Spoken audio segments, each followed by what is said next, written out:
Oi, ouvinte do Literatura Oral. Meu nome é Sabrina e eu falo do interior do Rio Grande do Sul, estado que nessa última semana, começo de maio de 2024, foi devastado por enchentes, chuvas, inundações.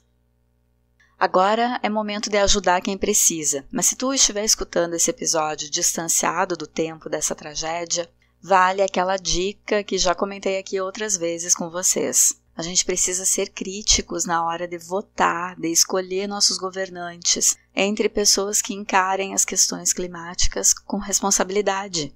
É preciso tirar um tempo também para se informar de que os governantes estão fazendo, como é que eles estão destinando as verbas públicas. Porque quando as catástrofes chegam, aí todo político é bonzinho, dando entrevista e pedindo doações para a população.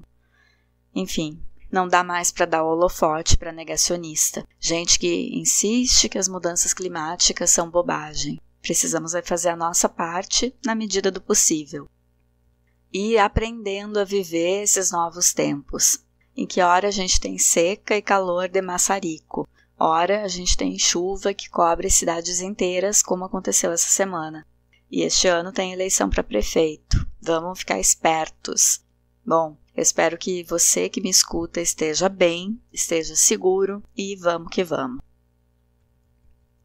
No último episódio, eu comentei Robinson Crusoe, de Daniel Defoe. Hoje eu vou abrir outra leitura comentada de romance, que eu já estava com saudade de ler aqui no LO.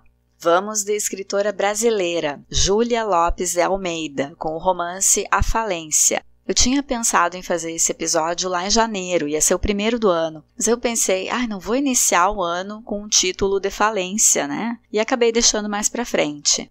É bobagem? Pode ser, mas eu sempre acho que as palavras têm poder. E início de ano a gente deve focar em palavras mais positivas. Enfim. E tu acredita nessas coisas ou acha que nada a ver?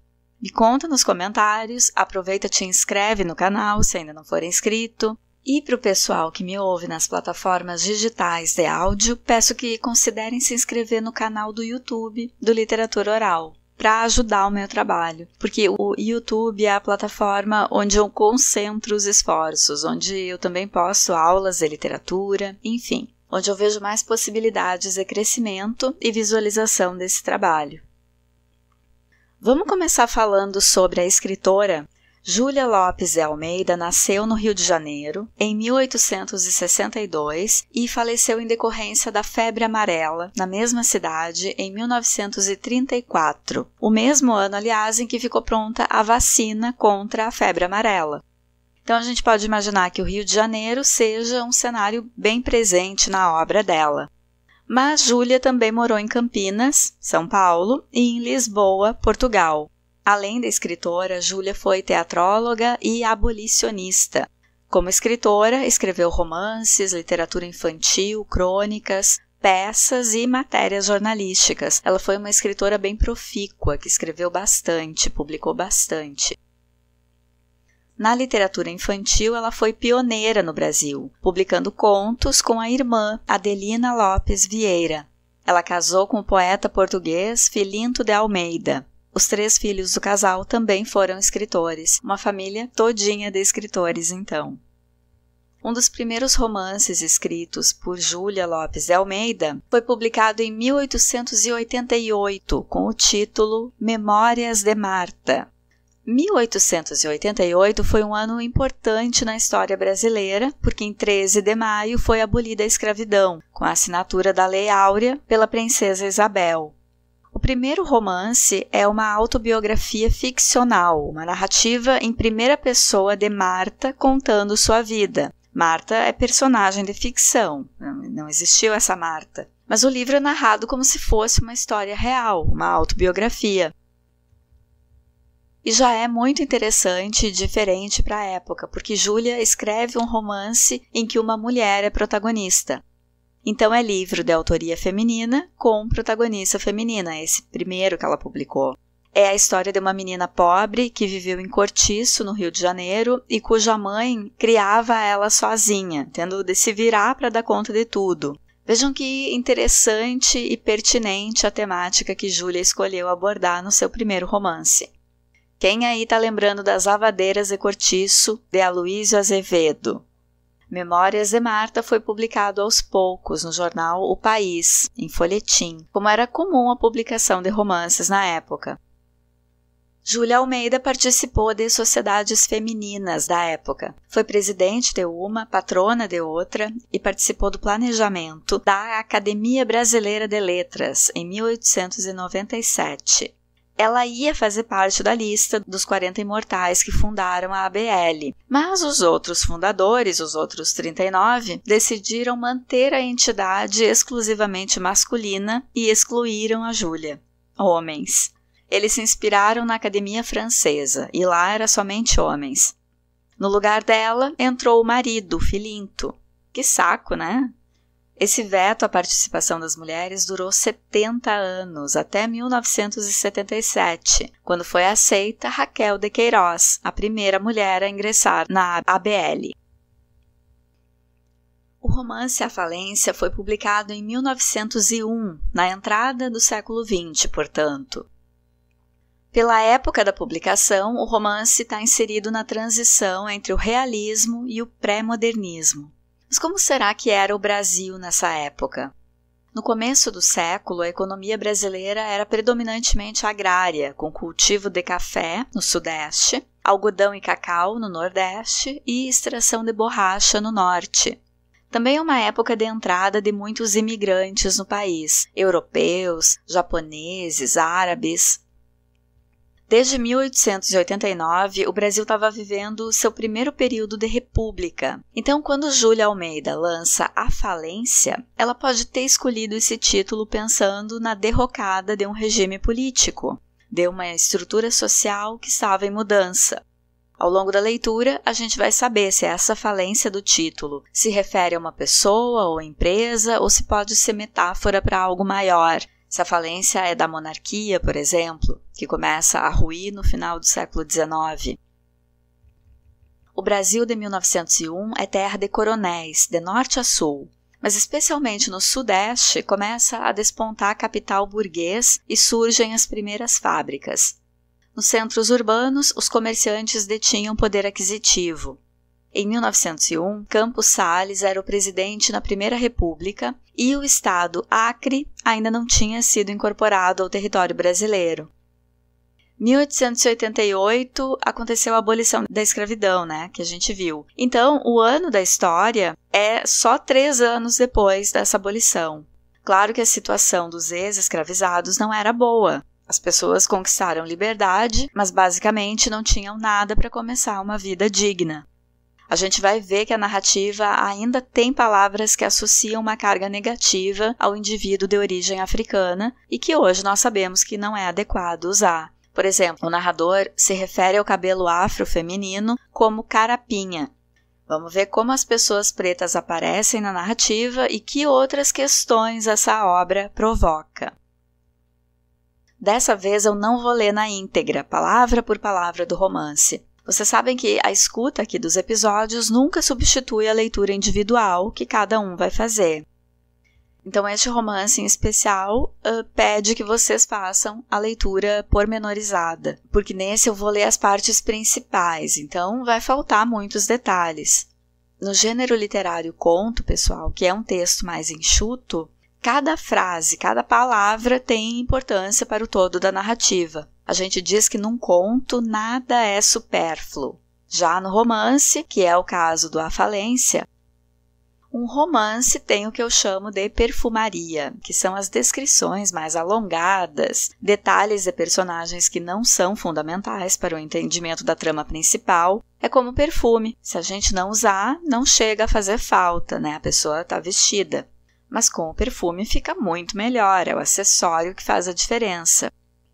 Então, dessa vez, eu vou focar em ler o conteúdo fundamental para a análise da história. E quem conhece a obra ou for ler depois, vai se deleitar com os detalhes que não escutou aqui, combinado?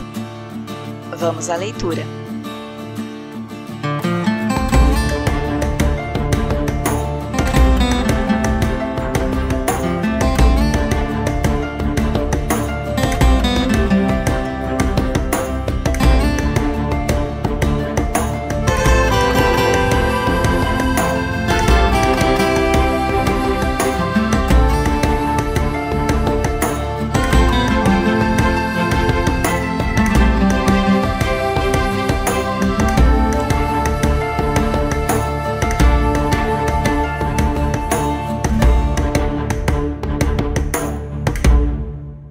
de janeiro ardia sob o sol de dezembro, que escaldava as pedras, bafejando um ar de fornalha na atmosfera. Toda a rua de São Bento, atravancada por veículos pesadões e estrepitosos, cheirava a café cru. Era hora de trabalho.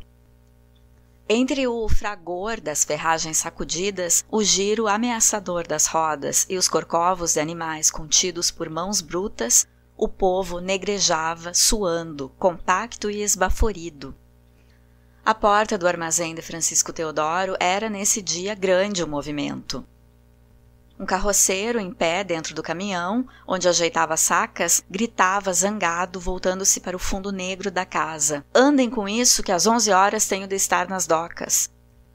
E os carregadores vinham, sucedendo-se com uma pressa fantástica, a tirar as sacas para o fundo do caminhão, levantando no baque nuvens de pó que os envolvia.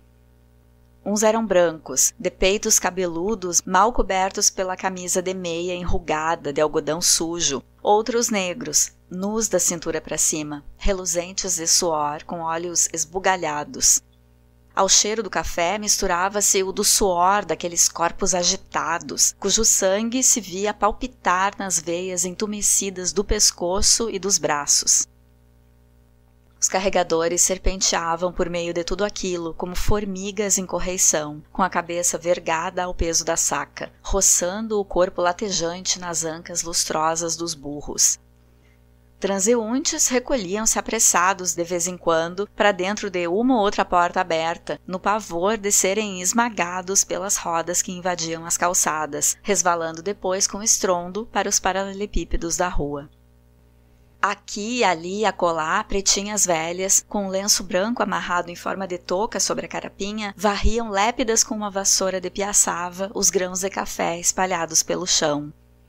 Com o mesmo assodamento, peneiravam-nos logo em uma bacia pequena de folha, com o fundo crivado a prego. Era o seu negócio, que aqueles dias de abundância tornavam próspero, enriqueciam-se com os sobejos. Assim, em toda a rua só se viam braços a gesticular, pernas a moverem-se, vozes a confundirem-se, chocando nas pragas, rindo com o mesmo triunfo, gemendo com o mesmo esforço, em uma orquestra barulhenta e desarmônica. A não serem as africanas do café e uma outra italiana que se atrevia a sair de alguma fábrica de sacos, com dúzias deles à cabeça, nenhuma outra mulher pisava aquelas pedras, só afeitas ao peso bruto.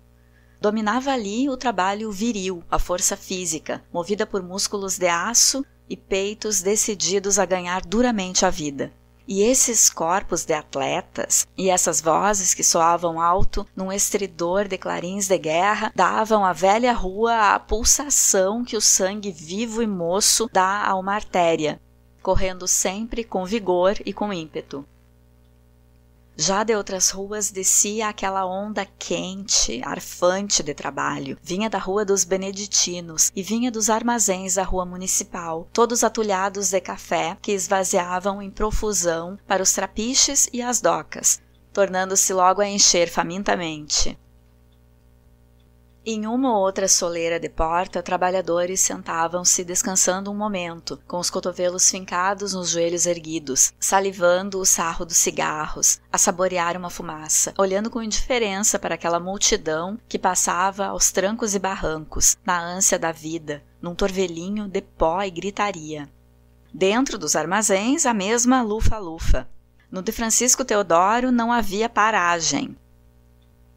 Um sopro ardente de vida, uma lufada de incêndio bafejada por 100 homens arquejando ao mesmo tempo na febre da ambição, varava todo aquele extenso porão negro, sem janelas, ladeado de sacos sobrepostos e adornado nas vigas sujas do teto por infinita quantidade de teias de aranha, enredadas como longas sanefas viscosas de crepe russo. De quando em quando, um ruído de cascata rolava pelo interior do armazém. Era o café, que ensacavam na área do fundo, e que na queda das pás desprendia um pó sutil e um cheiro violento. Alguns carregadores exaustos paravam um pouco, limpando o suor, mas corriam logo, chamados pelos olhos de seu Joaquim, que ia e vinha, muito trêfego, sungando as calças que lhe escorregavam pelos quadris magros. E havia sempre muito o que fazer naquela casa, uma das mais graúdas no comércio de café. Dir-se-ia que o dinheiro aprendera sozinho o caminho dos seus cofres, correndo para ele sem interrupção. Ao lado do armazém e comunicando com ele por uma portinha estreita, havia à esquerda o corredor e a escada que levava ao escritório, acima, no primeiro andar. Era em um gabinete ao lado, com uma janela para a rua e igual à avareza de mobília, que o dono da casa escrevia a sua correspondência, bem repousado em uma larga cadeira de braços. Ele ali estava, acabando de fechar uma carta. Toda a sua pessoa ressumava fartura e a altivez de quem sai vitorioso da teimosa luta. Gordo, calvo, de barba grisalha rente ao rosto claro, com os olhos garços tranquilos e os dentes brancos e pequeninos, tinha um belo ar de burguês satisfeito. Não era alto e quando andava fazia tremer a casa, tal a firmeza dos seus passos pesados. Francisco Teodoro, a sua larga secretária de peroba, dava a face para o cofre de ferro, de trincos e fechaduras abertas. Tinha ele por hábito, tornado já em cacoete, remexer com a mão curta e gorda o dinheiro e as chaves guardadas no bolso direito das calças. No começo da sua vida dura de trabalho e de áspera economia, aquilo seria feito com intenção. Agora representava um ato maquinal, alheio a qualquer pensamento de avareza ou de orgulho de posse. Depois de muitas horas de trabalho febril, sem repouso, vinha o momento de paragem, a hora do café, que um mulato moço, Isidoro, levava primeiro ao escritório, servindo depois os empregados do armazém. Os degraus já gastos da escada rangiam então ao peso de um comissário vizinho, o João Ramos, e do ensacador Lemos, da Rua dos Beneditinos, do Negreiros, da Rua das Violas, e do Inocêncio Braga, recentemente associado ao grupo. Às 2 horas reuniam-se sempre ali para o cafezinho, descansando o corpo e desanuviando o espírito com palestras de seu interesse e do seu gosto. Corria então o ano de 1891, em que o preço do café assumira proporções extraordinárias. O movimento crescia e casas pequenas galgavam aos saltos grandes posições. Depois de um riso fraco e desafinado, ouviu-se a vozinha aflautada do Inocêncio, perguntando a Teodoro: "Aqui seu vizinho Gama Torres é que fez um casão de um dia para o outro, hein?" "Custa-me a crer nesses milagres", ponderou Teodoro. "O Gama Torres teve dedo, teve", sentenciou Lemos. E logo o Inocêncio acrescentou: "Também aquele está destinado a ser o nosso Rothschild." Teodoro contraiu as sobrancelhas. Ser o primeiro negociante, o mais hábil, o mais forte, fora sempre o seu sonho. "Mas afinal de contas, que quer o Inocêncio?" perguntou Teodoro de pé, cruzando os braços sobre o fustão alvo do colete. Pensava encontrar aqui uma praça mais desenvolvida, maiores transações, casas de mais vulto. Diz que não temos sabido aproveitar as aragens, que só trabalhamos com o corpo, não ouviu? Com que diabo quereria ele que trabalhássemos? Com a inteligência, está claro, e ele explicou a coisa bem. O nosso comércio é formado por gente sem escola, vinda de arraiais. Eu, por mim, confesso, mal tive uns meses magros de colégio. Apanhei muito e não aprendi nada. Que venham para cá os doutores com teorias e modernismos, e veremos o tombo que isto leva. Entreolharam-se. A verdade é que tinham todos eles um soberbo desprezo pelas classes intelectuais. Daí um sorrisinho de expressiva intenção.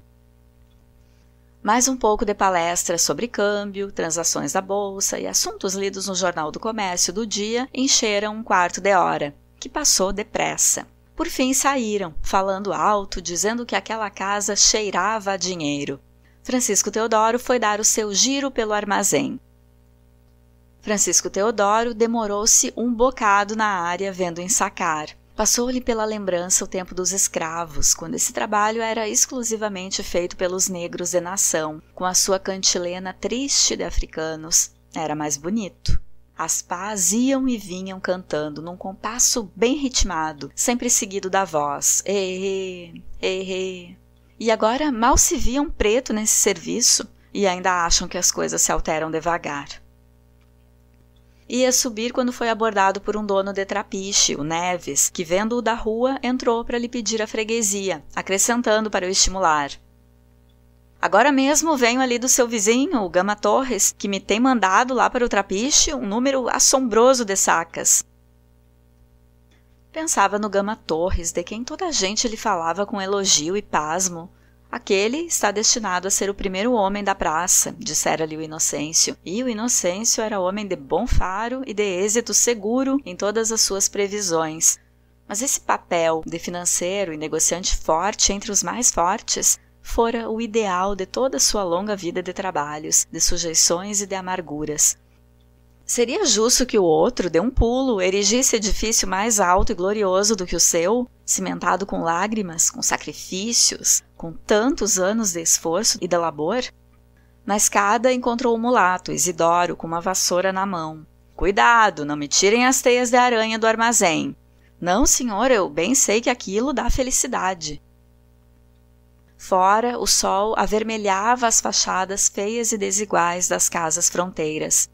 Velhas paredes repintadas, outras com falhas de caliça, guardavam os seus segredos e as suas fortunas. Um hálito ardente de verão bafejava toda a rua febril.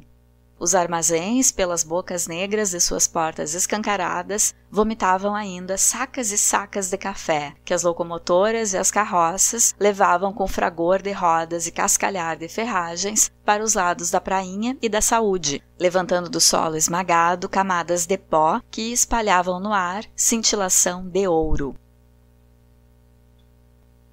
Em caminho de casa, Francisco Teodoro, recostado em um bonde, persistia em querer ler um jornal da tarde, sentindo que as ideias lhe fugiam para um curso perigoso. O êxito do Torres quisilava-o. Parecia-lhe que o outro lhe taparia o caminho, impedindo-o de chegar ao seu último ponto de mira. Galgava-lhe de assalto a dianteira, para se quedar sempre na sua frente, como um obstáculo. Aquela conquista de fortuna feita de relance perturbava-o, desmerecia o brilho das suas riquezas, ajuntadas dia a dia na canseira do trabalho. A vida tem ironias. Teria ele sido um tolo? Talvez, e para se certificar, reviu a sua vida no Rio, desde simples caixeiro, quase analfabeto, com a cabeça raspada, a jaqueta russa e os sapatões barulhentos. Tinha ainda fresco na memória o dia do desembarque. Estava um calor. E de como depois rolara aos pontapés, mal vestido, mal alimentado, com saudades da broa negra, das sovas da mãe e das caçadas aos grilos pelas charnecas do seu lugar. Pouco a pouco, outros grilos cantaram aos seus ouvidos ambicioso. O som do dinheiro é música. Viera para o ganhar, atirou-se ao seu destino, tolerando todas as opressões, dobrando-se a todas as exigências brutais, numa resignação de cachorro. Assim correram anos, dormindo em esteiras infectas, molhando de lágrimas o travesseiro sem fronha, até que o seu mealheiro se foi enchendo, enchendo avaramente. Aquela infância de degredo era agora o seu triunfo. Vinha de longe a sua paixão pelo dinheiro, levado por ela não conhecer a outra na mocidade. Todo o seu tempo, toda a sua vida tinham sido consagrados ao negócio.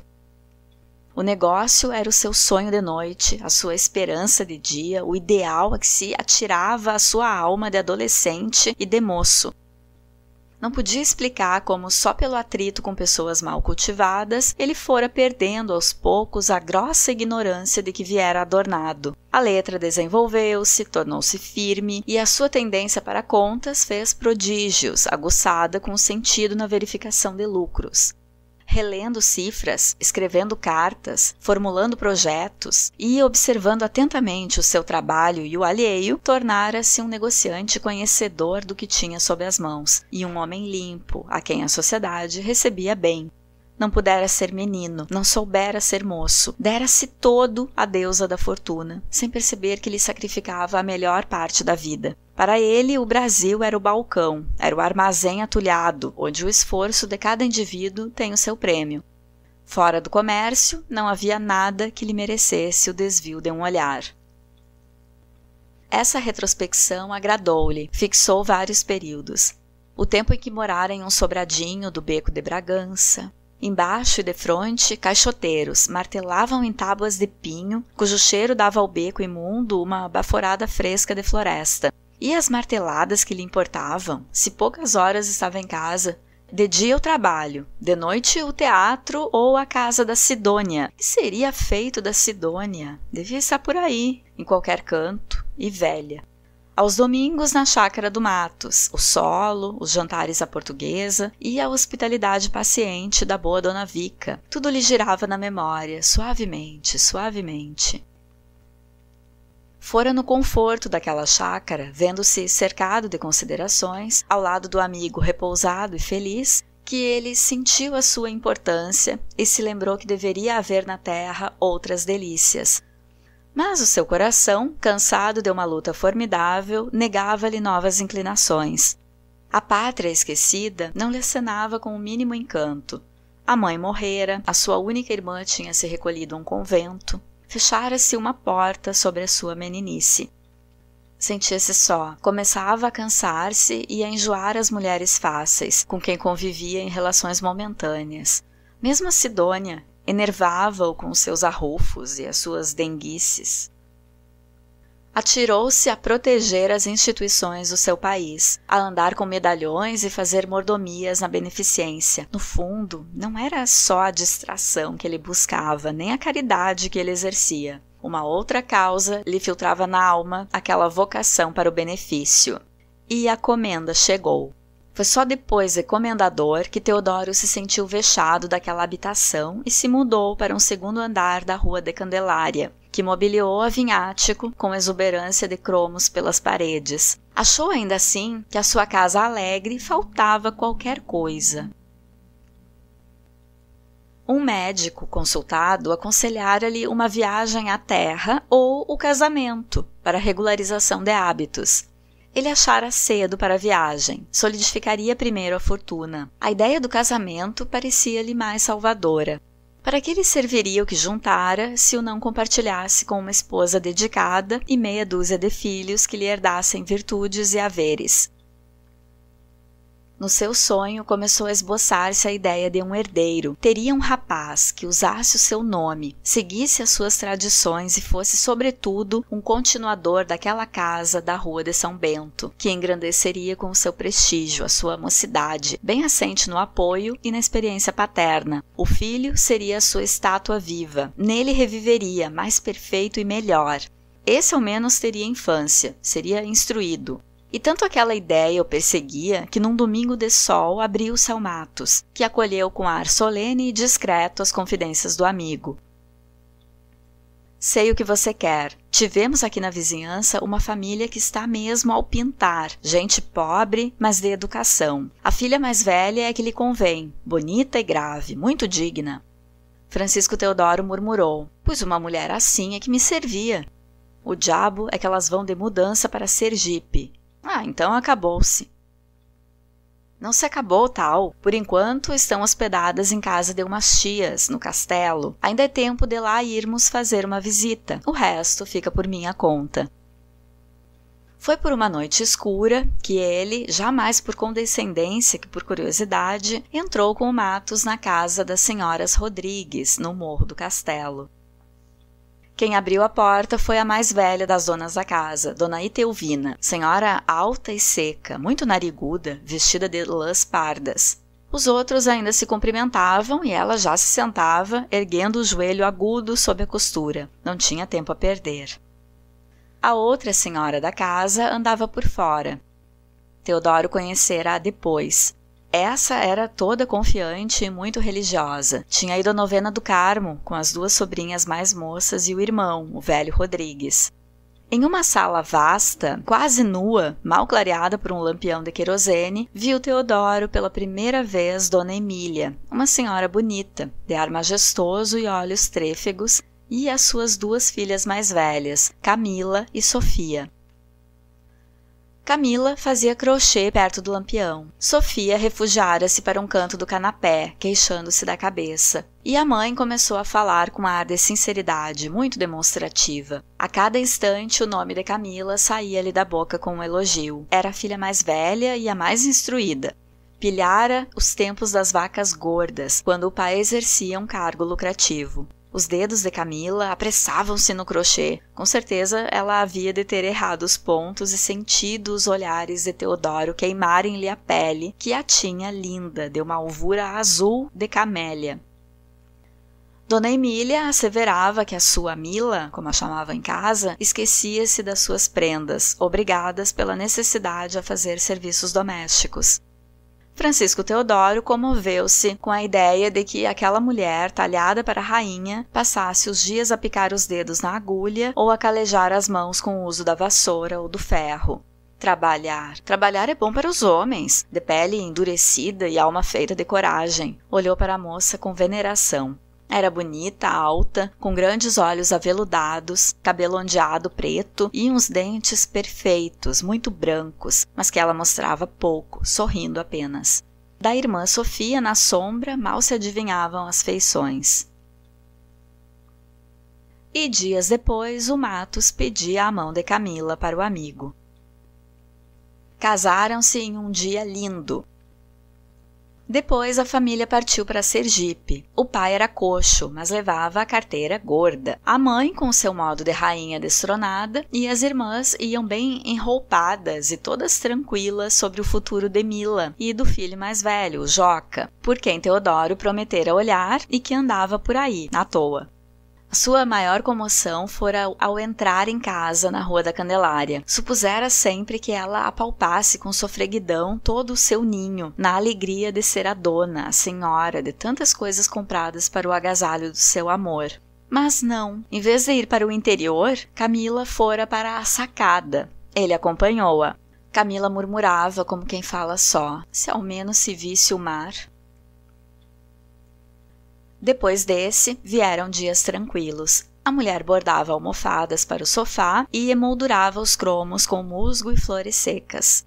Tinham se acostumado um ao outro, viviam em paz, quando a Sidônia reapareceu na vida de Teodoro, obrigando-o a desvios e infidelidades.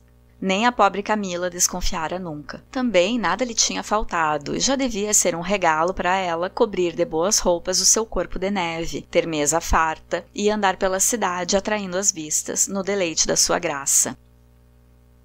Então iam grandes remessas para Sergipe, um sorvedouro aquela família, sempre exalando lamúrias em todas as cartas, na sede insaciável de dinheiro. Por esse tempo, seu grande desgosto era o cunhado, o Joca, que se lhe metia em casa, com seus maus costumes de vadio. Ele fora o causador de tantíssimas querelas, e agressivo na sua indolência, mal-humorado pelas dívidas do jogo e ingrato, má raça. Além do mais, pespegara-lhe depois com a filha em casa, aquela pobre Nina, tão enfesada nos seus primeiros tempos, fina como um caniço, e com uma tosse de cão que repercutia pelos corredores. Enfim, essa ao menos servira depois para ajudar a Camila a criar as filhas, que o Mário, esse já ela o encontrara forte como um herói. O Mário. No percurso da Carioca à praia de Botafogo, Teodoro foi assim reconstruindo a sua vida, solidificando-a, pondo-a de pé. Era com essas memórias de família e de trabalho que ele se entrincheiraria contra os assaltos das novas ambições. O seu palacete era um dos mais lindos de Botafogo. Nessa tarde, só estava ali o filho mais velho, o Mário, todo derreado numa cadeira de balanço. Era já homem, muito moço ainda, e todo ele revelava preocupações de luxo e cuidado da sua pessoa. Na sala da frente falava-se com alegria. Temos visitas, pensou Teodoro, vendo chapéus de homem no cabide da saleta. Quando ele entrou na sala, a mulher dizia à filha: "Vai ensaiar, Ruth?"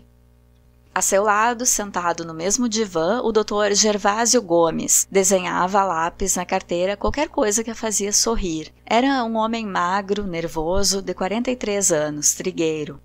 Camila guardava um viço prodigioso de mocidade. Todo o Rio a apontava como mulher formosa. Tinha herdado da mãe aquele ar de majestade que tanto impressionara Teodoro na primeira entrevista do castelo, adoçado por uma grande expressão de calma e de bondade.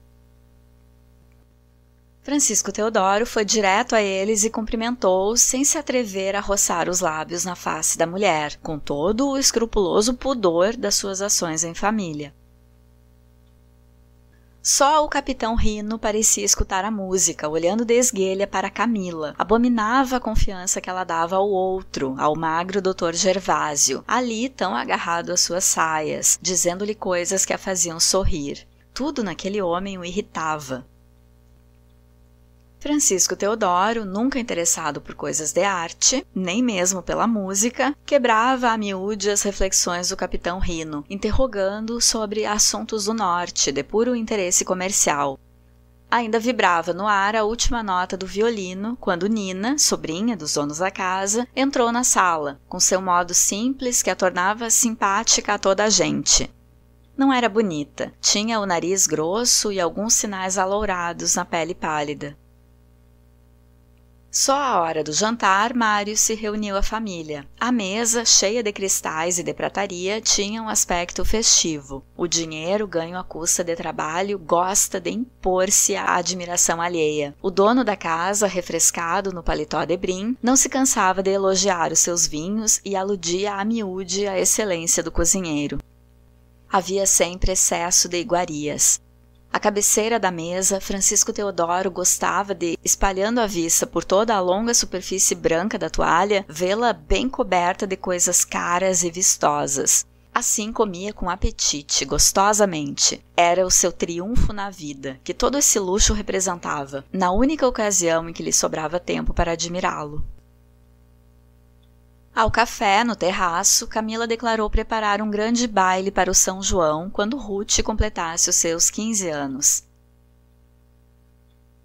Francisco Teodoro ouvia o Dr. Gervásio com muito acatamento, reconhecendo-lhe superioridade intelectual. Devia-lhe a vida dos filhos, confessava, e dessa dívida não se cansava de se dizer devedor. Aprovou a ideia do baile, fizessem o que quisessem, a bolsa estava aberta. E a propósito, deixando os outros a tagarelar no terraço, ele fechou os olhos e pensou na felicidade do Gama Torres. Quem sabe? Talvez que ele pudesse fazer o mesmo. A época era favorável, o café rendia como nunca e ainda havia esperanças de alta. Se fugisse aquela ocasião, perderia o ensejo de triplicar de um dia para o outro a sua já grande fortuna. Fora sempre um homem de ação, de recursos, como ficar na retaguarda, imbecilmente, deixando que a outro, novato, se conferisse o título de Rothschild brasileiro. O ciúme do seu nome de negociante enchia-o até os olhos. Encadeou e desencadeou pensamentos calculistas. Ter a maior fortuna, tendo partido do nada, era toda a sua ambição. Repetia a qualquer a humildade da sua origem, espreitando o efeito dessa confissão. Ser o mais poderoso, o mais rico, o mais forte, tendo partido do nada, não seria ter alcançado a suprema glória na terra? E ali mesmo, bem recostado na sua cadeira de balanço, com o papo cheio de ótimas iguarias, as mãos descansadas nos braços da cadeira, ele insensivelmente passou do sonho ao sono. Embaixo, no jardim, as crianças e Ruth faziam roda à Noca, mulata antiga na família, que lhes contava histórias de fadas e de príncipes encantados. O capitão Rino despediu-se e desceu também para a rua. Nina, encostada à grade, via Mário afastar-se, e lá em cima, no terraço, ao lado do marido adormecido, Camila curvou-se para o Dr. Gervásio e beijou-o na boca. Com preguiça de ir visitar as velhas tias do castelo, Camila mandava às vezes as filhas pequenas abraçá-las em seu nome, em companhia da Noca. As senhoras Rodrigues moravam ainda na mesma casa, do alto do morro, muito antiga, com janelas de guilhotina e paredes encardidas. Dona Etelvina raramente punha os pés na rua, e era tida como a criatura mais sovina do bairro. A outra, Dona Joana, pouco parava ali, sempre voltada para Deus. Era viúva de um colcheiro rico. Viviam as duas desde crianças na mesma casa, herança dos pais, conservando os seus hábitos de vida mesquinha, amando ideais diversos, uma concentrando-se, outra expandindo-se, consistindo para uma todo o prazer da vida em aferrolhar, esconder bens que as mãos apalpam, e para outra só em querer bens do céu, com que a alma sonha. Nada sorria naquela habitação árida e velha. No quintal, nem um canteiro de flores, uma horta raquítica a um canto. Dentro, o mesmo desconforto, salas com poucos móveis e esses antiquíssimos, alcovas vazias e uma cozinha de tijolos desgastados pelas pancadas do machado na lenha. Dona Etelvina percebia bem que para a conservação daquela casa deveria fazer-lhe grandes concertos, mas queria obter da irmã que os fizesse todos por sua conta, o que lhe parecia mais justo. A irmã é que não olhava para os buracos dos ratos e pouco lhe importava isso, desde que a sua Senhora do Carmo e o Santo Cristo do seu oratório estivessem alumiados, a sua alma em graça, e que ela pudesse fazer todas as semanas as suas confissões aos padres capuchinhos. Esta era para tudo mais uma senhora apática, gorda, de uma brancura anêmica, com os olhos castanhos muito doces e um cabelo grisalho curto, que ela cobria com uma touca preta de folhos encrespados. Dona Etelvina não parecia crente. Ninguém a vira nunca de joelhos em frente ao oratório da irmã. Nenhum traço comum lembraria outrem o parentesco entre ambas. Esta era alta, morena, de nariz forte e lábios finos. A voz de Dona Joana tinha inflexões brandas, de alma tranquila. A voz de Dona Etelvina tinha sibilações desafinadas, rouquejava ou tinia, como se saísse de órgãos de bronze. Nem as duas sabiam se amavam. Os bons dias e as boas noites eram trocados sem o beijo que confraterniza as almas. Toleravam-se talvez apenas. Apoiavam-se mutuamente, guiadas pelo hábito. Quando Noca bateu à porta, ouviu gritos dentro e calculou logo que haviam de ser da Sancha, a negrinha órfã que Dona Etelvina explorava nos arranjos da casa. Abriu-se uma janela com bulha impaciente e apareceu a cara de Dona Etelvina, indagando de quem batia.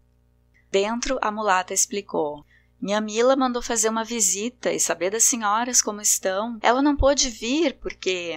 Já sei, isto é muito alto. Se fossem as escadas do Lírico, muito que bem. Casa de pobres. Você se lembra de quando elas moravam na Lapa? Que até você levava às vezes comida da casa de pasto para dar às meninas?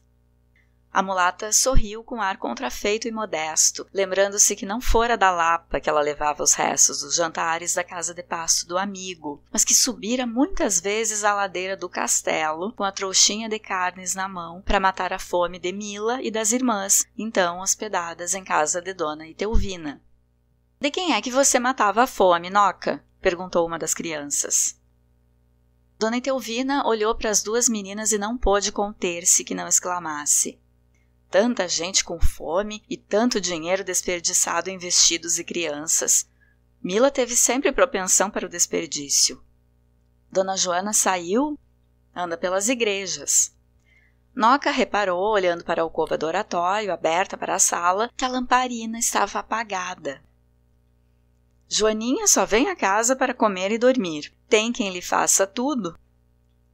Alguém batia à porta e Dona Etelvina, tendo espreitado pela janela, voltou-se apressada e foi reacender a lamparina do oratório. Sancha apareceu com os beiços inchados pelo excesso do choro e, dependurando a chave da porta da rua, segura pela argola um prego na sala, olhou com ar de queixa muda para a Noca. Dona Joana entrou, arfando de cansaço. Hoje a igreja estava repleta.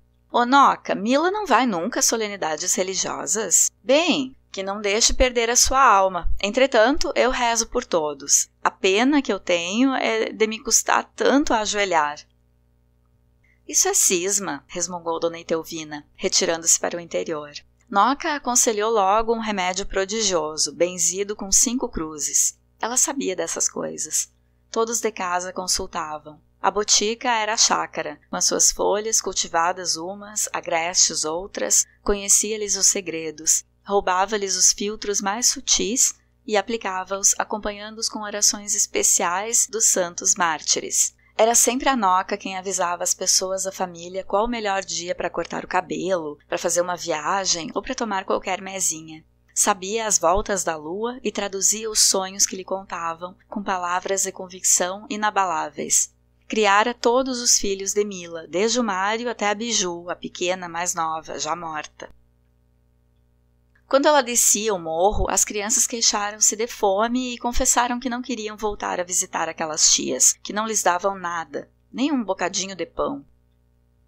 Quando Noca atravessava o largo com uma criança por cada mão para a ladeira do seminário, sentiu que alguém que viera correndo lhe puxava pela saia. Voltou-se e viu a Sancha com ar de medo de quem foge. — Ué, que é que você quer? — Quero pedir um favor, disse a negrinha, meio engasgada, tirando do seio uma nota de 500 réis amarrotada e imunda. — Que favor, gente? — Quando voltar cá, traga isto de arsênico, disse ela apontando o dinheiro que oferecia à mulata. — Arsênico? Pra quê? Você tá doida? E como Noca não estendesse a mão, a negrinha atafolhou-lhe o dinheiro rapidamente pela gola aberta do vestido e voltou como uma seta para casa. Noca apressava-se, arrastando as duas meninas. Logo que chegaram embaixo, ao largo da mãe do bispo, viram Mário passar. O moço passou sem reparar nas irmãs, que ficaram com ar despeitado, agarradas à saia da ama. O carro de Mário rodava já pela guarda velha e Noca pensou: ele vai ali, vai direitinho para a casa da tal Luísa. O diabo da mulher que lhe come os olhos à cara. Eu gostava de ver só. O Dionísio dizia-lhe que a francesa era bonita e muito chique, e ela sentia no fundo uma curiosidade doida de conhecer a amante daquele rapaz que embalara nos braços e cujo corpo redondinho e nu suspendera tantas vezes no ar para o fazer rir.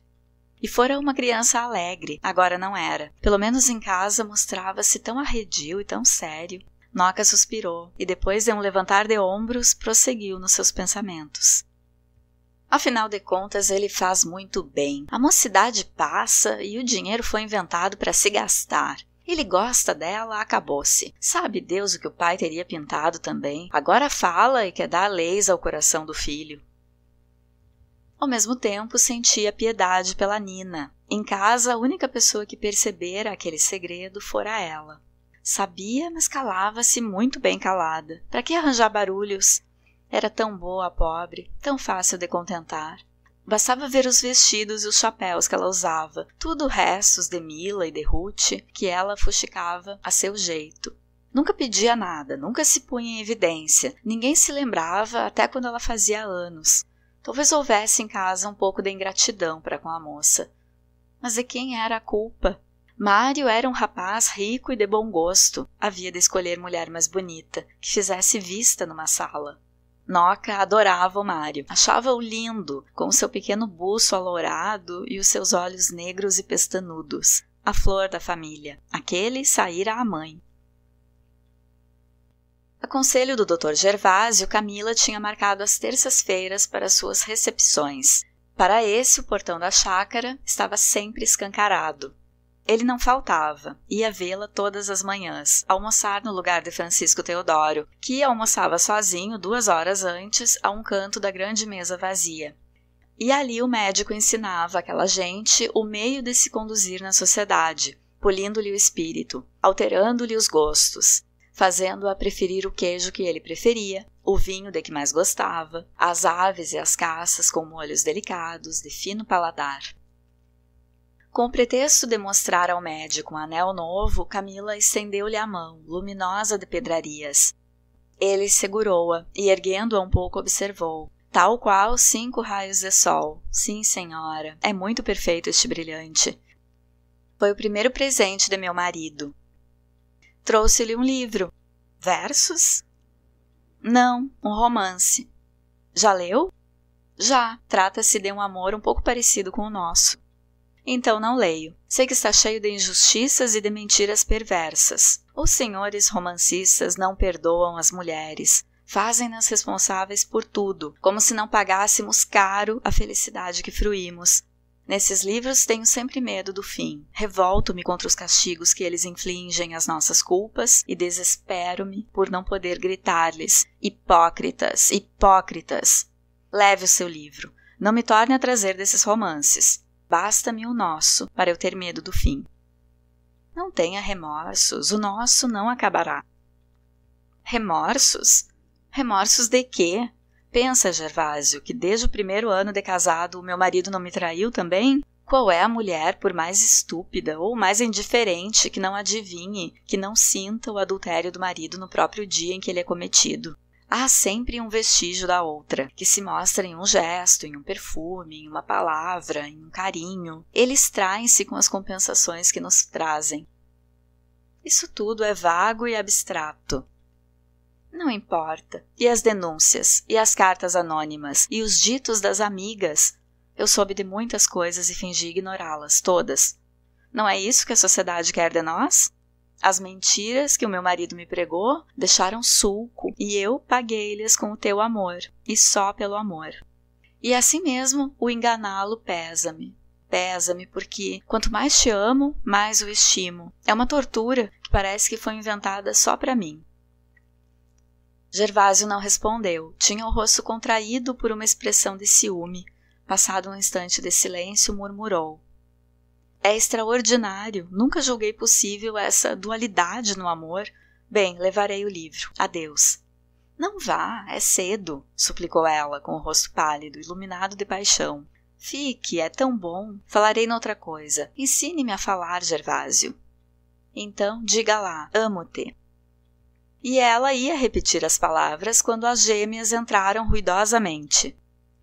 Era a despedida que o médico e Camila marcavam de vez em quando uma entrevista longe em uma casa da lagoa, conservando o respeito por aquela habitação onde as filhas dela viviam soltas, procurando-a a todos os instantes, irrompendo detrás dos reposteiros ou dos móveis quando menos se esperava. Eles desceram e Camila ficou encostada a um pilar, até ver sumir-se o médico. Já ele tinha desaparecido e ainda ela olhava, pensativa. Fora há anos. Gervásio morava já na mesma casa do Jardim Botânico, bem instalado, mas muito metido consigo. Uma noite alguém lhe batera à porta com desespero. Era Francisco Teodoro, que o chamava como o médico mais próximo para ver uma filha que ardia em febre. O médico não clinicava, mas cedeu à súplica e salvou Ruth de um tifo. A doença fora longa. Camila dizia então em êxtase ao marido: devemos ao Dr. Gervásio a vida de nossos filhos. A entrada fora vitoriosa, justificava o ascendente do médico na família. Nem fora no começo que ele amara Camila. Nesse tempo, ela não sabia ataviar-se, nem fazer sentir a sua formosura. Tinha os modos de uma boa mãe tranquila, muito banal. Mas esse tempo de prostração foi passando e ela ascendeu pouco a pouco, vagarosamente, para a formosura e para a graça.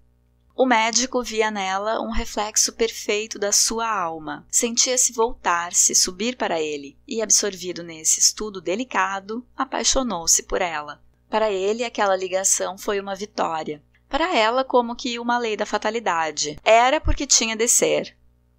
Havia muito tempo já que o Dr. Gervásio entrara na intimidade da família. Sabia-lhes os segredos, lia todas as cartas vindas de Sergipe, com repetidas súplicas de dinheiro. Com o amor, ele tinha sabido também conquistar a estima. Toda a gente em casa o ouvia com atenção. Embaixo, Ruth colhia flores para as visitas que se agrupavam sob as ramas abundantes da mangueira. As Gomes, a mãe e 2 filhas moças eram indefectíveis. Todas as terças-feiras lá iam, houvesse mau ou bom tempo. A velha era uma senhora toda cheia de preconceitos e escrúpulos, e com a cabeça recheada de receitas, tanto medicinais como culinárias, que ela oferecia a toda a gente que lhe ficasse ao alcance da voz. As filhas eram espertas, cantavam ao piano e ao violão e vestiam-se com graça, fazendo valer panos baratos. Francisco Teodoro apareceu risonho, com as 2 mãos estendidas para a querida senhora Dona Inácia Gomes, que se levantou remexendo as sedas farfalhantes do seu vestido cor de pinhão. Que excelente aquela seda! Já passara por 3 feitios diferentes e ainda era aquilo que se via. Cara, senhora, então, o amigo Gomes? Vem logo. Ah, ele tem muito trabalho, não imagina. Sei. A vida foi feita para as mulheres. E ainda elas se queixam. Só se fala por aí em emancipação e outras patranhas. A mulher nasceu para mãe de família. O lar é o seu altar. Deslocada dele, não vale nada. Todos concordaram, e Francisco Teodoro passou adiante, puxando o Dr. Gervásio para uma aléia mais solitária do jardim. Vou pedir-lhe um obséquio. Lá um dos meus empregados, um ajudante de guarda-livros, o Mota, quebrou hoje uma perna ao descer de um bonde. O homem foi tratado na farmácia do Souto, mas sabe que esses aparelhos feitos assim à pressa não inspiram confiança. Peço agora ao amigo que amanhã vá lá vê-lo.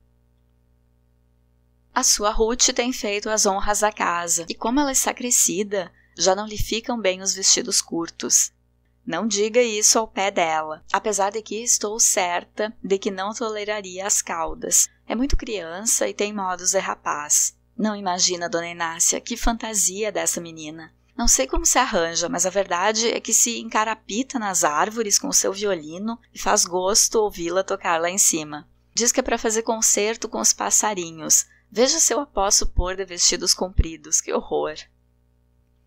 Ah, mas é preciso perder este costume, ela já tem os seus 13 anos. 14, quase 15, mas não parece. Isso de trepar nas árvores é para rapazes. Uma menina de educação tem deveres. Ruth interrompeu o discurso da velha, trazendo-lhe uma manga rosa muito perfumada. Não fale mal de mim, dona Inácia. Aqui tem a senhora uma fruta colhida por mim lá nos cocorutos da árvore. Se eu não tivesse ido buscá-la, a senhora não a teria agora. Nesse dia, Mário não apareceu ao jantar e Francisco Teodoro queixou-se dele ao Dr. Gervásio em um vão da janela, num desabafo de sentimento.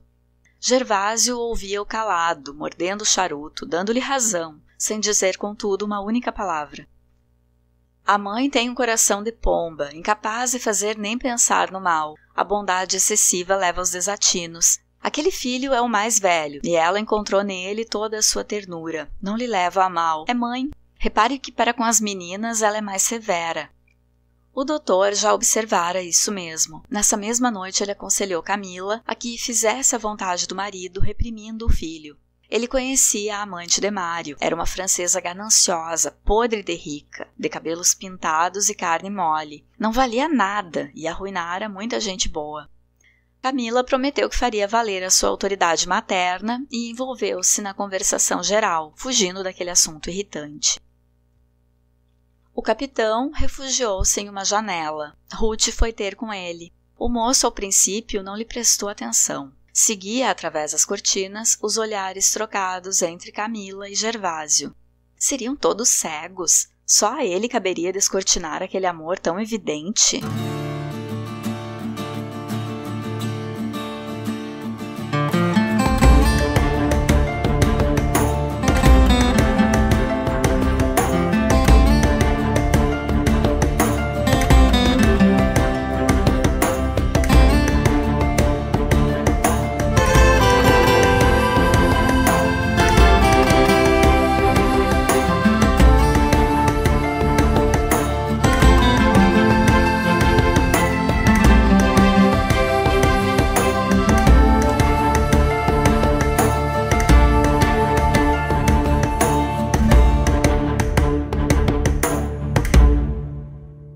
A história da falência começa em uma rua de comércio no Rio de Janeiro, no calor escaldante de um dezembro, com cheiro de café no ar.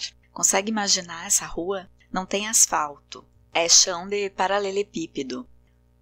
Dá para imaginar a poeira na rua. A autora constrói a atmosfera da narrativa apelando aos nossos sentidos. Tem muitas referências ao trabalho braçal nessa introdução, ao trabalho dos pretos e dos pobres.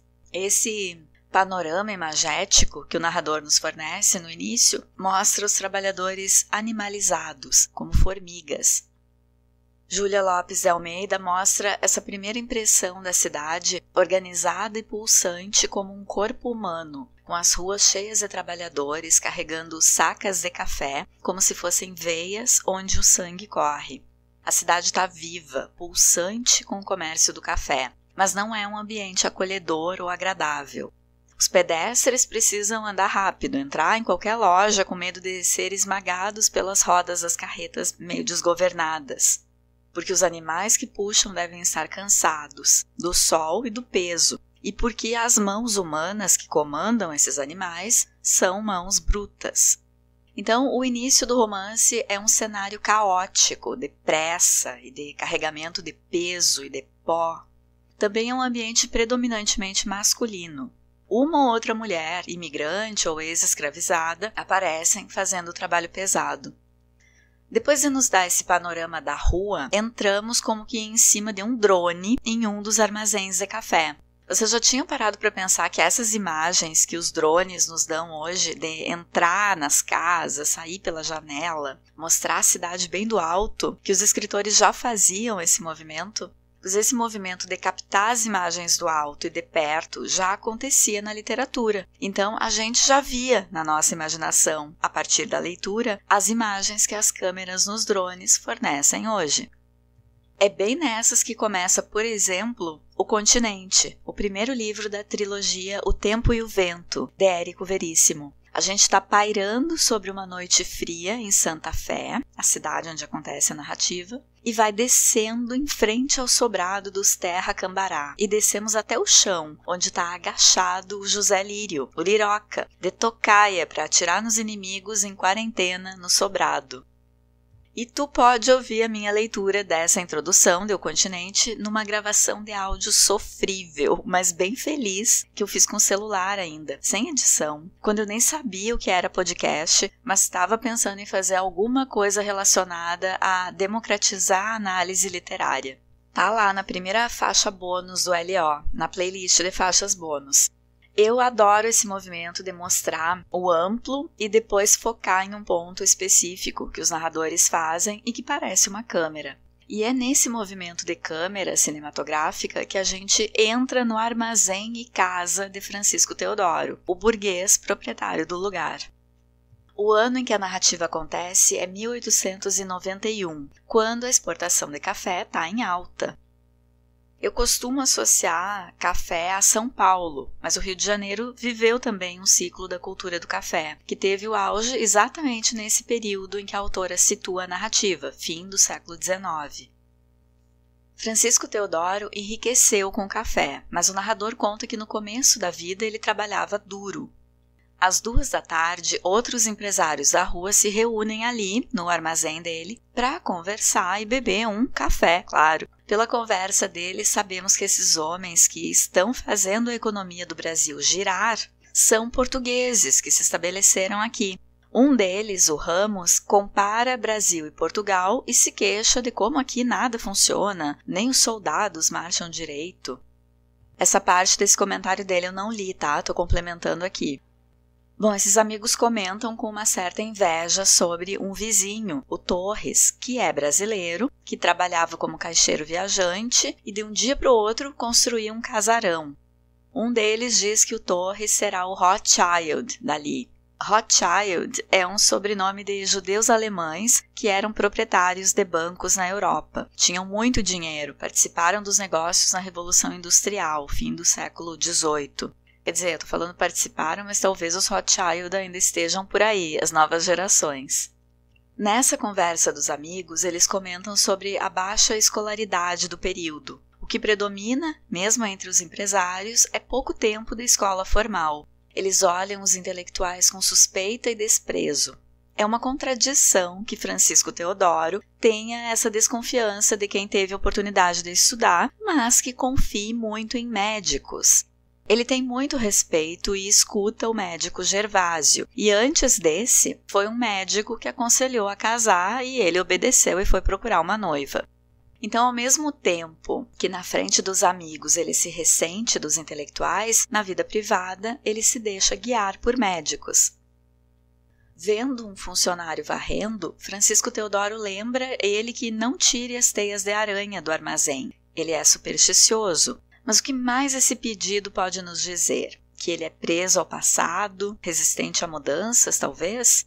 Por exemplo, olhando os empregados assalariados ensacarem o café, ele sente saudade do tempo que só tinha escravos trabalhando ali. Ele sonha em ser o mais bem-sucedido da cidade e está preocupado que o Torres roube dele esse posto. O ano em que a história acontece, 1891, é só 3 anos depois da abolição da escravidão e o protagonista sente saudade do tempo que tinha escravos. Francisco Teodoro me lembra muito João Romão, de O Cortiço, de Aloysio Azevedo.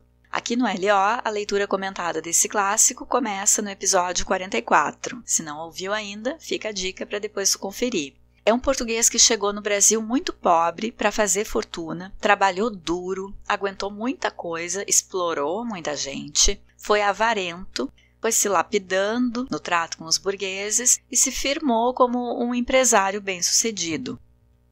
Esses dois romances, O Cortiço e A Falência, não estão muito distanciados no tempo. O de Azevedo é de 1890 e o da Júlia Almeida de 1991. Talvez Júlia tenha até se inspirado no O Cortiço, que é um marco da estética do naturalismo brasileiro. Assim como João Romão, Teodoro ajudou instituições de caridade para receber uma comenda, um título, e com isso conseguiu uma esposa que alavancasse a sua posição na sociedade. João Romão e Francisco Teodoro parecem fazer eco de um tipo de imigrante português que passava por essas fases no Brasil até ficar rico. Parece ser um tipo humano possível de ter existido no final do século XIX e início do século XX. O capítulo 1 é a apresentação do espaço da narrativa, do contexto e do protagonista Francisco. No capítulo 2, o leitor conhece Camila, a esposa de Francisco Teodoro. Depois de casados, Camila entra pela primeira vez na casa dele, e aí ele pensa que ela vai querer olhar tudo dentro, mas ela se dirige à sacada e lamenta que dali não se vê o mar. O restante da família dela mudou para Sergipe. Ficaram morando no Rio as tias. Então sabemos que desde o início desse casamento, ela não está totalmente satisfeita na casa. E também que ela não age como o marido espera, né? Ela não foi olhar tudo dentro de casa. Preferiu ir olhar à vista, o que ela veria de fora. Ela está mais preocupada com o externo. É uma mulher que surpreende, portanto. Na casa da família tem uma mulata, que provavelmente era uma ex-escrava que ficou com eles, a Noca. E aqui o termo mulata aparece na narrativa, tá, pessoal? Eu falei lá no início que aparecem algumas expressões que a gente sabe hoje que não se usa. A autora introduz o tema do adultério. Primeiro, o adultério velado, o adultério masculino de Teodoro com a ex-namorada, Francisco Teodoro. Depois, o que deve ter sido ousado para os leitores da época, o adultério feminino e mal disfarçado. Camila surpreende pela ousadia de beijar o amante ao lado do marido adormecido. Que cena foi essa? Bem interessante para a época a construção dessa personagem, a burguesa, adúltera e ousada. A gente pode ler Camila respondendo aos seus instintos e desafiando a instituição respeitada, que era o casamento burguês, como uma herdeira das características do naturalismo ou do realismo na literatura. Na verdade, a estética foi real naturalismo, né, o nome. No realismo, as personagens femininas começam a mostrar atitudes de mais liberdade, diferente das mocinhas idealizadas do romantismo, a estética que antecedeu. Camila é uma personagem que deve nos proporcionar fazer uma boa análise do papel do feminino neste romance. Ela é uma entusiasta das artes e é ela que reúne os visitantes na casa. Notem que as visitas não têm muita relação com o marido, estão ali orbitando em torno dela. E um dos visitantes, o médico Gervásio, ganha um beijo na boca da anfitriã. Desse beijo, a gente pode interpretar que Camila não tem medo do marido, que estava ali, dormindo, ao lado. É uma mulher que parece ser livre, que sabe jogar o jogo do casamento de aparências e vive bem. Antes de mostrar mais detalhadamente ao leitor a Camila, o narrador ou narradora, mostra ao leitor outras figuras femininas. São as tias de Camila e a Noca. Noca é uma mulher preta que criou os filhos da protagonista e trabalha na casa como uma espécie de governanta. A escritora Júlia de Almeida constrói habilmente essas personagens, recheia as descrições sobre elas até que o leitor quase consiga enxergar. As duas tias, Itelvina e Joana Rodrigues, são duas personalidades representativas de mulheres solitárias e entrando na terceira idade. Uma é a Sovina e a outra é a Beata. Moram na mesma casa em que cresceram e onde Camila e Teodoro se conheceram. A casa fica no alto de um morro, onde Camila nunca quer ir, numa parte da cidade do Rio que é chamada Castelo. Então não é que as tias morem em um castelo, mas nessa região da cidade. E não deixa de ser uma ironia, porque a casa das tias está caindo aos pedaços, acompanhando a decadência que tomou a vida dessas duas mulheres, que outrora foram bem posicionadas na sociedade, mas ficaram viúvas e foram empobrecendo. Isso mostra as poucas possibilidades de serem independentes financeiramente que as mulheres tinham no início do século XX. Uma vez viúvas, a tendência era empobrecer. E ficaram morando juntas e cultivando rusgas. Uma é Itelvina, magra, alta, seca de afetos, sovina, só pensa em dinheiro e em economias, passa o dia em função do serviço da casa. A outra é Joana, passa o dia perambulando em igrejas, se queixa de dores e de doenças, é gorda e beata. Vejam como a escritora escolhe nomes para as personagens que nos ajudam a formar uma imagem mental delas. Itelvina, com um T e um L na palavra, nos remete a um corpo esguio. Joana, com letras baixas e arredondadas, nos ajuda a enxergar a mulher que é mais cheinha e que vive ajoelhada, rezando. Elas são completamente diferentes e só se suportam, nem parecem irmãs. Ou parecem. E não deixa de ter um certo humor em como uma é beata e a outra é sovina, e a Joana sempre quer que a luz da lamparina do altar da casa esteja acesa, mas quando ela sai para as igrejas, a Itelvina vai lá e apaga a lamparina para economizar o óleo, né? E daí quando vê que a irmã tá chegando, corre para acender. Então também tem um certo humor aí que a gente já consegue perceber. E Camila é a sobrinha que casou bem e que não quer manter vínculos, parece, com essas parentes pobres e decrépitas. Então ela manda a empregada com as filhas para cumprir a obrigação dela de visitar, mas nunca aparece. Noca, que agora trabalha para Camila, no passado levava comida para essa família. Noca é a personagem que remete à ancestralidade, aos conhecimentos com ervas, curandeira, e é nutridora, alimentou a protagonista num passado de pobreza e tem intuição. Intuiu que Nina gosta do primo Mário e também intuiu que isso não vai dar em nada, porque Nina foi criada ali naquela casa de favor e passa despercebida de todo mundo. Será que a Nina ainda vai nos surpreender nessa trama? Sancha, a empregada das tias, busca no olhar de Noca a cumplicidade de quem é da mesma cor de pele e é serviçal também. Mas Noca evita os olhares de pedido de ajuda da menina, que é explorada. E aí ela foge, encontra Noca no caminho e entrega um dinheiro para que a outra traga arsênico na próxima visita. Arsênico é um veneno. O que será que Sancha está planejando? Se matar ou matar as empregadoras más? Ou nada disso? Gervásio presenteia Camila com um romance, só que ela é indignada com a forma como os romancistas tratam as mulheres nos romances, os romancistas homens.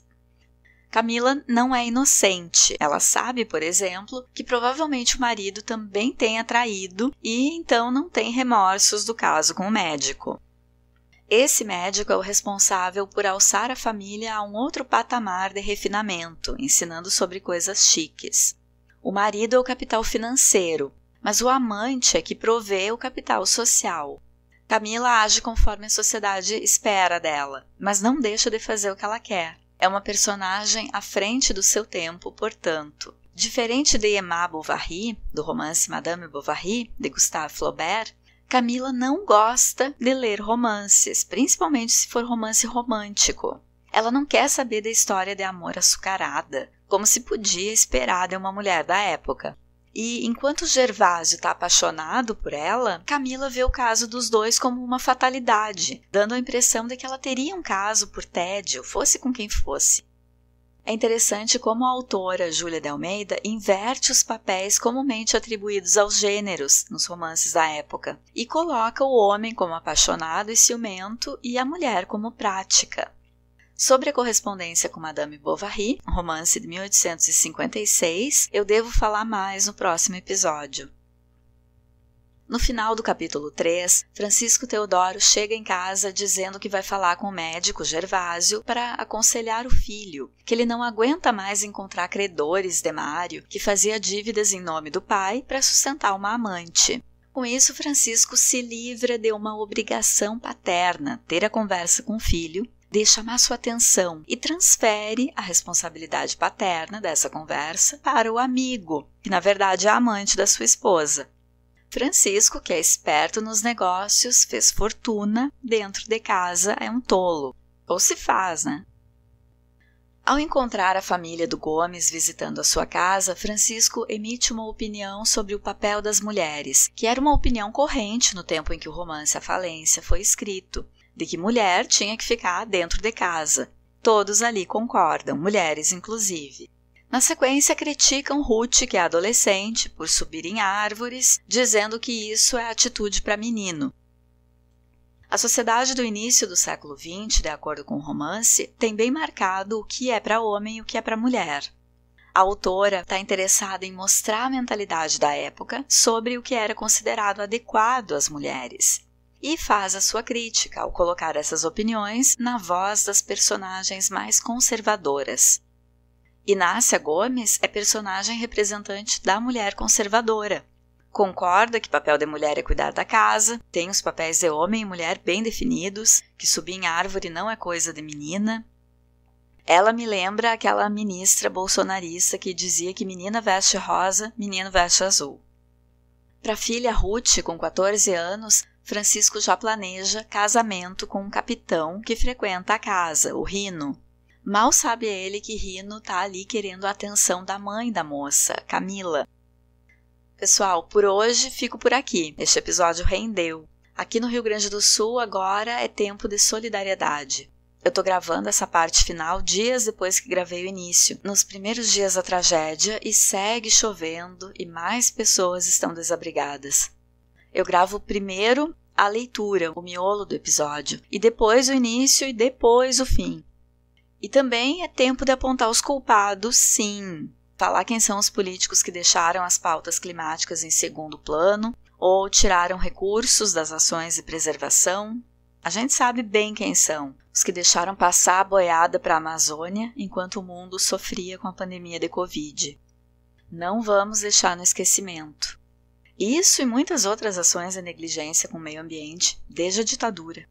Mas pessoal, como gaúcha, moradora de Santa Maria, cidade que recebeu um volume de chuvas enorme e também recebeu um volume gigante de doações, eu deixo um muito obrigada a todos que ajudaram e ainda estão ajudando, de outros estados e até de outros países.